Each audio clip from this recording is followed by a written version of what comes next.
In 2001, there was this brilliant inventor, Dean Kamen, and he poured over $100 million into this piece of revolutionary Oh, technology. right, the Segway. Yeah, the Segway. And it was absolutely guaranteed to change the world, right? It was this engineering marvel. Steve Jobs famously looked at it and said it was going to be like as big as the personal computer. Which is just wild to think about now, because, I mean, just a few years later, the Segway was largely relegated to a punchline. Yeah, exactly. It was just for, mall cops and highly supervised tourist groups. Yeah, a spectacular, monumental failure. And why? Because the smartest people in the room completely forgot the most unforgiving fundamental rule in business. And today, on this deep dive, we are unpacking exactly what that rule is. It's a crucial topic. Right, because if you're someone listening who loves to upskill, you may be asking yourself, do you really need to spend 2 years of your life and hundreds of thousands of dollars on a formal MBA to understand how the business world actually works? Or is there a bypass? I think that's the ultimate question for anyone trying to level up their career, whether you're climbing a corporate ladder or, starting your own venture. Definitely. Because we've been deeply conditioned to believe that business is this incredibly opaque, hyper-academic discipline, that it requires institutional blessing and, like, complex mathematics. But the reality is actually far more accessible. And that's our mission today. We are pulling from Josh Kaufman's book, The Personal MBA, alongside some fascinating frameworks from Lean Six Sigma. Right, to extract the foundational mental models that actually drive success. Exactly. We're bypassing the academic fluff to give you a highly practical, self-directed crash course. We're going to talk about the core value, the hidden mechanisms of negotiation, why most of your workday is probably a complete waste of time, and how human psychology runs the whole machine. Let's start right there, actually, with that concept of mental models, because the core philosophy of all this material is that you do not need to know everything about business. Right. And you certainly don't need to memorize 1,000 different esoteric management theories. You just need a conceptual framework for how things in the real world actually function. I always think of Charlie Munger when we talk about this. Oh, yeah, perfect example. Right. Munger famously became the billionaire business partner of Warren Buffett, but he started as a meteorologist who eventually went into law. He had zero formal undergraduate business education. None whatsoever. And yet he built this massive fortune. Munger's secret was really his approach to learning. Yeah. He relentlessly self-educated across a wide variety of disciplines: psychology, biology, physics, history, economics. And he constructed what he called a latticework of mental models. A latticework. So instead of just looking at a problem through the single narrow lens of like a spreadsheet, he's layering multiple perspectives. Precisely. Because if you only understand You economics, miss the human element. exactly, you're going to miss the psychological reasons why people actually buy things. Yeah. And if you only understand psychology, you might ignore the mathematical realities of cash flow. Right. Because Munger understood the fundamental models across different disciplines, he could analyze deals faster and more accurately than an entire room of MBAs. And that approach feels like the exact opposite of what traditional business schools often do, right? They get totally lost in the weeds of complex, PhD-level quantitative analysis. Oh, 100%. I mean, think about the 2008 recession.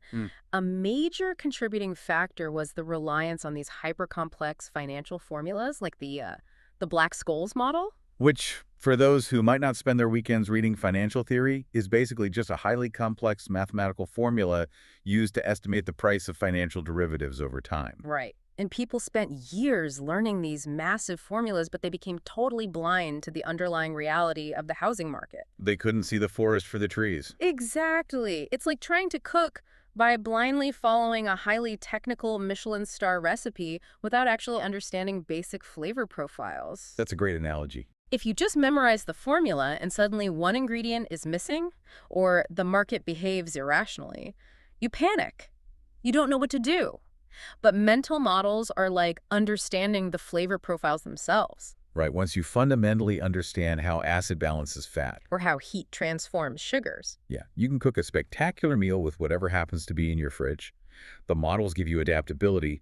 Rigid formulas just make you fragile when the real world throws a curveball. So if we strip away the complex formulas, what is a business at its absolute core? Well, Kaufman boils it down to 5 interdependent parts: value creation, marketing, sales, value delivery, and finance. Take any one of those away, and the whole thing just collapses. Let's look at that first one, value creation. Because if you don't have something people actually want, I mean, the rest is just noise, right? Absolutely. Yeah. Psychologically speaking, a successful product or service must appeal to at least one of 5 core human drives. Okay, what are they? We are biologically wired with the drive to acquire, to bond, to learn, to defend, and to feel. If your offering isn't deeply connecting to one of those evolutionary drives, people simply won't care. Wait, I actually want to challenge that. Okay, go for it. Because I can see how a luxury watch appeals to the drive to acquire status, or, a social network appeals to the drive to bond. But what about something totally dry? Look what? Like, say I'm selling B2B accounting software. That's purely logical. It doesn't fit into feeling or bonding. Well, actually, it fits perfectly into the drive to defend. Defend? How so? If you're selling accounting software to a mid-level manager, you aren't really selling efficiency. You're selling safety. You're helping them defend their job security by ensuring they don't make some catastrophic compliance error. Oh, wow. I never thought about it like that. Right. Or you're appealing to the drive to acquire, like they want to acquire a promotion by saving the company money. Understanding which drive you are activating completely changes how you position the value. That reframes it completely. And I guess this brings us right back to the Segway. Yes, the Segway. Dean Kamen had this incredible technology, but he crashed headfirst into what Kaufman calls the iron law of the market. The iron law is brutal. It basically states markets that don't exist don't care how smart you are. Wow. Yeah. The Segway failed because it didn't solve a problem people actually cared about at a price they were willing to pay. It didn't strongly satisfy any of those core drives. I mean, it was priced at $5,000, so it wasn't easy to acquire. It didn't make people feel cool. In fact, people felt a bit goofy riding it. It definitely didn't help them bond. Right. So it was this engineering triumph, but a total psychological failure. And the iron law is cold and unforgiving. You just cannot force a market to exist. But if you do find a real market, people with a problem they are desperate to solve, you then have to package that value. And there are essentially 12 standard forms of value, right? Exactly. We don't need to list all 12 here, but the big takeaway for me was that you don't have to just sell a physical product. Not at all. I mean, you could create a shared resource like a gym where people pay for access to equipment they couldn't afford alone. Or audience aggregation. Right, which is what every social media platform does, gathering a massive crowd of people and then selling that attention to advertisers. Or an option, right? Yes, like a concert ticket, Yeah. which is simply the right to take a specific action in the future. Once you identify the form your value takes, you've built the engine block. But an engine block sitting on a driveway doesn't do much. You have to get it running, which means marketing, sales, and value delivery. Yeah, that's the engine of growth.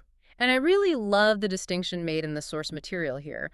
Marketing isn't some dark art of manipulation. It's simply the mechanism of capturing attention and connecting your specific offer to those core human drives we just outlined. Exactly. While sales is the mechanism of building trust and navigating the actual transaction, Right. and there's a really fascinating framework for negotiation here. In any sales conversation, whether you're selling a multi-million-dollar corporate software package or pitching a small freelance design project, you are always trading in 3 universal currencies. Resources, time, and flexibility. Yeah. Break down how that actually works in practice, though. So it's basically like a triangle. If you pull on one corner, the others have to shift. Let's say a client wants you to build a website, but they don't have the budget, meaning they're short on resources. Okay, so what do you do? To make the deal work, you negotiate for more time. You tell them you'll fit it in over 3 months instead of 1. Ah, okay. Or, if they need it instantly, meaning high demand on time, they have to give up flexibility on the scope of the project. They get fewer features. So understanding which of those 3 currencies your client values most in that specific moment is the key to finding common ground. Exactly. It demystifies the whole process. That takes so much of the anxiety out of negotiating. It's just balancing the triangle. But, making the sale is completely useless if you drop the ball right after the check clears. That happens a lot. Yeah. And this brings us to value delivery. And here is where the Lean Six Sigma methodology just hit me like a ton of bricks. There is a concept called the 3-5-7 rule. Oh, man. This one is a staggering reality check for anyone who thinks their business is running efficiently. It really is. It states that in a typical unoptimized process, people are only actively working on the actual product or service for 3 minutes out of every hour. Yeah. The other 57 minutes are entirely consumed by delay. Wait, 57 minutes of delay? Handoffs, waiting for approvals, context switching, searching for files, attending meetings about the work instead of just doing the work. It's crazy. It is 57 minutes of pure waste. It makes me think of like a really busy restaurant kitchen. You could have this brilliant chef who cooks a perfectly seared steak in exactly 3 minutes. The value creation is flawless. But if that plate sits under a heat lamp for 57 minutes, waiting for a server who is, I don't know, busy hunting for silverware in the back room. The food arrives cold and ruined. Exactly. The chef's technical perfection doesn't matter at all because the value was completely destroyed by the delay. That's a perfect visualization. Yeah. And the tragedy is that most companies try to solve this by yelling at the chef to cook faster. Right. Work harder. Yeah, they try to squeeze the 3 minutes down to 2 minutes, which just creates massive stress and burnout. Instead, the focus should be entirely on eliminating the 57 minutes of delay. And the tool suggested for this is spaghetti diagramming, which, I mean, sounds ridiculous, but it's brilliant. It's very literal, actually. You take a floor plan of your workspace or even a map of your digital workflow, and you just draw a continuous line tracing the physical or digital movement of a process. And when you're done, the paper looks like a plate of tangled spaghetti. Exactly. You suddenly see that an employee is walking back and forth across a massive warehouse 20 times a day just to use a specific printer. Or a digital file is being emailed to 4 different departments for redundant approvals before it ever reaches the client. Right. By mapping it visually, you can reorganize the space or the software to eliminate that unnecessary motion. You cut down the 57 minutes of delay, which simultaneously reduces overhead and drastically lowers the chances of someone making an error. It's an incredibly powerful mental model for efficiency. But you can have the most efficient delivery process in the world, mapping out every spaghetti diagram possible. If your company's bleeding cash, none of it matters. That's the invisible killer. Finance. Finance is the fuel. And finance is usually the part that intimidates people the most.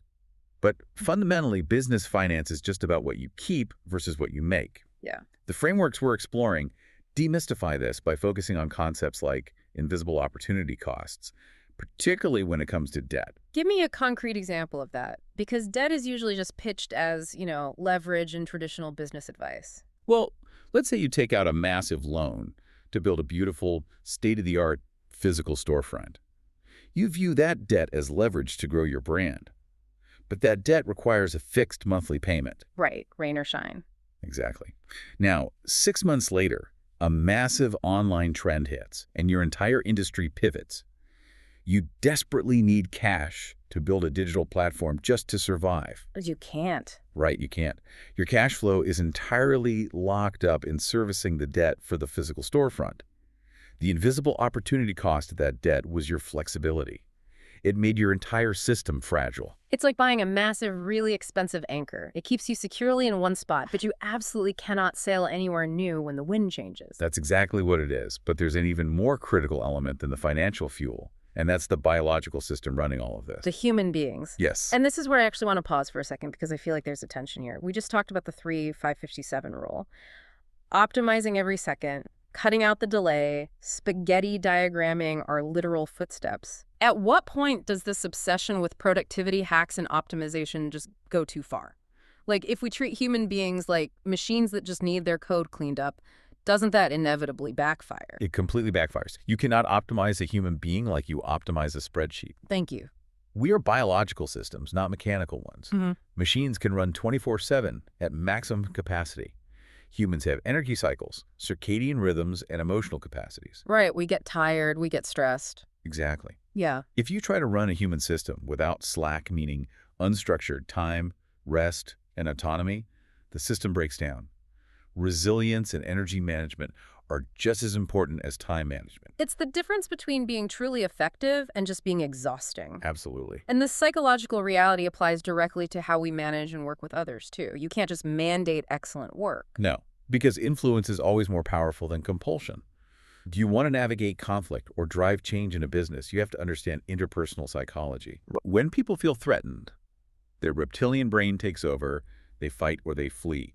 There's a framework mentioned in the source material for crucial conversations that provides a mechanism for bypassing that reptilian brain. Oh, the fact-story path method. Yes, fact story path. When stakes are high and emotions are running hot, you don't attack. You create safety. How would you apply that in like a real scenario. Okay, so say you have a colleague who keeps missing deadlines. The instinct is to walk in and say, you're lazy and you're dragging the team down. Right, which instantly triggers the fight or flight response. Exactly. So instead, you start with the fact, the objective, undeniable reality. I noticed you missed the deadline on Tuesday. Okay. Then you tell your story how your brain interpreted that fact. When that happens, it makes me think you aren't prioritizing this project. You own the interpretation. Right. And finally, you ask for their path. How do you see it? What's going on from your perspective? That shifts the dynamic entirely. By separating the objective fact from your emotional story and inviting them to share their reality, you engage the higher-level problem-solving part of their brain. You've turned a battle into a collaboration. So if we pull the camera all the way back, we have these mental models. We understand the iron law of the market, the value creation, the three currencies of sales, the delivery pipelines, the financial anchors, and the human psychology. It's a lot to juggle. It is. How do we actually manage all of this at once? Well, you have to view the business as a system. It is an interconnected web of inflows, outflows, and stock. If you try to improve one area without looking at the whole, you often create massive unintended consequences somewhere else. This brings up another mind-blowing metric, the 450 rule. We've all heard of the Pareto principle, right? The 80-20 rule, yeah, where 80% of your results come from 20% of your efforts. Right. The 450 rule from Lean Six Sigma is an even more concentrated, weaponized version of that. Yeah, it states that just 4% of any business causes over 50% of the mistakes, the waste, and the lost profit. 4%. Which means if you are sitting at your desk feeling completely overwhelmed by everything going wrong in your project or your department or your startup, Paralyzing. it is. But attempting to fix everything at once is just a mathematical mistake. You shouldn't be trying to boil the ocean. No.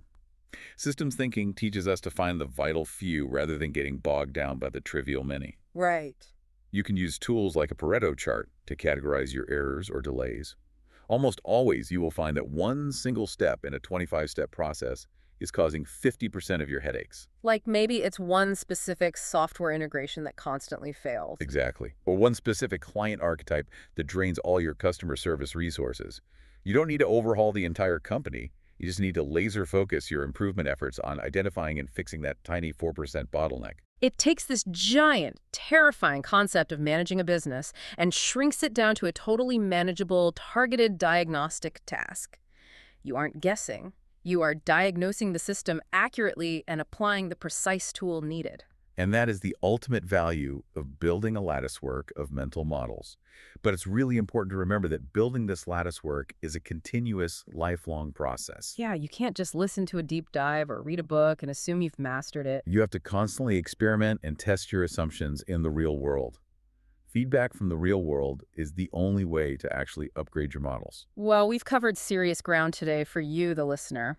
From Charlie Munger's interdisciplinary genius to the absolute unforgiving reality of the iron law of the market. We really have. We've mapped out how to deliver value by hunting down those 57 minutes of hidden delay, and we recognize that a business isn't just a collection of cold financial formulas. Right. It's a living, breathing, biological system made of human psychology and physical processes. It all comes back to recognizing the reality of what is in front of you rather than the theoretical formulas you wish were true. Absolutely. As we wrap up this deep dive, I want to leave you with a completely different angle to mull over. We've spent all this time talking about businesses and companies, but apply this strictly to yourself. Your own career. Yes, think about your own career as a business of one. You are the product.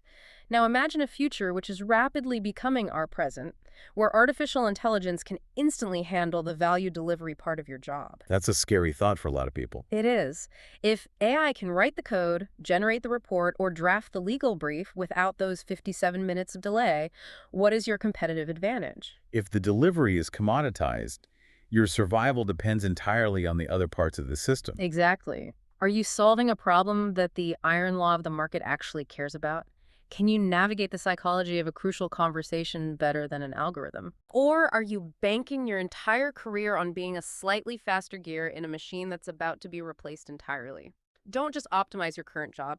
Figure out which of those 5 core parts makes you irreplaceable and start building your mental models there.